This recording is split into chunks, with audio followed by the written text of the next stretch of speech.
तो आज के इस वीडियो में हम बात करने वाले हैं prescription drugs and non prescription drugs के बारे में।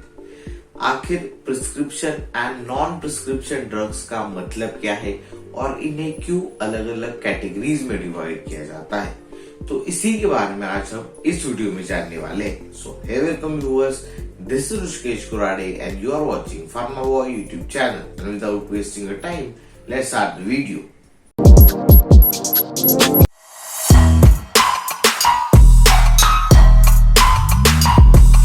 तो प्रिस्क्रिप्शन ड्रग्स के बारे में समझने से पहले आपको ये पता होना जरूरी है कि आखिर प्रिस्क्रिप्शन का मतलब क्या है। तो मैं आपको सिर्फ एक सिंपली बताता हूँ। प्रिस्क्रिप्शन का मतलब है कि वो डॉक्टर की पर्ची। जब आप डॉक्टर के पास जाते हैं तो डॉक्टर जिस पर्ची के ऊपर आपको जो दवाइयां लिख कर देते हैं, तो उसी पर्ची को मेडिकल टर्म्स में कहा जाता है प्रिस्क्रिप्शन।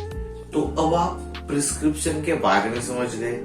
तो जो दवाइयां खरीदने के लिए आपको डॉक्टर की प्रिस्क्रिप्शन की जरूरत पड़ती है, मतलब डॉक्टर की उस पर्ची की जरूरत पड़ती है, तो ऐसी दवाइयों को कहा जाता है प्रिस्क्रिप्शन ड्रग्स। और जो दवाइयां खरीदने के लिए आपको डॉक्टर की पर्ची की जरूरत नहीं पड़ती, तो ऐसी दवाइयों को कहा जाता है नॉन प्रिस्क्रिप्शन ड्रग्स। और नॉन प्रिस्क्रिप्शन ड्रग्स को ही ओटीसी मेडिसिन भी कहा जाता है।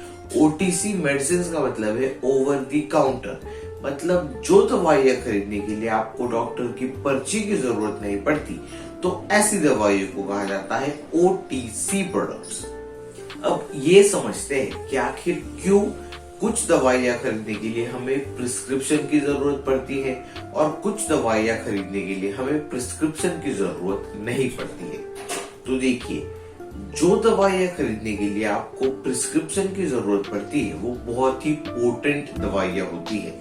मतलब अगर कुछ भी उसका जो डोज है वो ऊपर नीचे हो गया तो आपकी हेल्थ के लिए वो बहुत ही खतरनाक हो सकते हैं। तो ऐसी दवाइयां खरीदने के लिए आपको इस प्रिस्क्रिप्शन की जरूरत पड़ती है। लेकिन जो ओवर द काउंटर जो प्रोडक्ट्स होते हैं उन्हें खरीदने के लिए आपको प्रिस्क्रिप्शन की जरूरत नहीं पड़ती, क्योंकि वो उतने पोटेंट नहीं होते और उनके जो साइड इफेक्ट्स हैं वो उतने डेंजरस नहीं होते। तो इसी की वजह से इन दो कैटेगरीज में ड्रग्स को डिवाइड किया जाता है, prescription drugs and non prescription drugs. तो आई होप आपको ये समझ में आ गया होगा कि आखिर प्रिस्क्रिप्शन का मतलब क्या है, प्रिस्क्रिप्शन ड्रग्स का मतलब क्या है, नॉन प्रिस्क्रिप्शन ड्रग्स का मतलब क्या है और क्यों इन्हें अलग अलग कैटेगरीज में डिवाइड किया जाता है। तो आखिर में एक छोटी सी बात बताना चाहूंगा कि हमारे यहाँ पर इंडिया में फार्मेसी की जो कंडीशन है उसे देखते हुए आप सबको पता होगा कि हमें अगर कोई मेडिसिन चाहिए जिसके लिए प्रिस्क्रिप्शन की जरूरत है, लेकिन अगर आप किसी फार्मासिस्ट को एक्स्ट्रा पैसे देंगे तो आपको जो दवाइयां प्रिस्क्रिप्शन के साथ बेची जानी चाहिए वो भी दवाइयां आपको सिर्फ आपके पैसों के दम पर विदाउट प्रिस्क्रिप्शन मिल सकती है।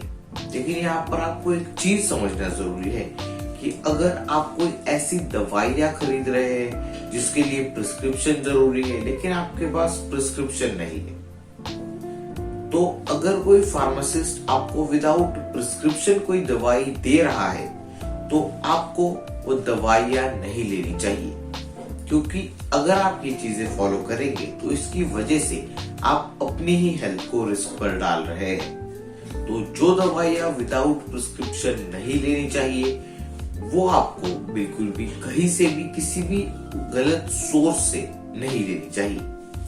तो ये था मेरा एक छोटा सा मैसेज। तो बस आज की वीडियो के लिए इतना ही। फिर मिलते हैं ऐसे एक नई वीडियो में। Till then keep watching pharma boy and finally thanks for watching.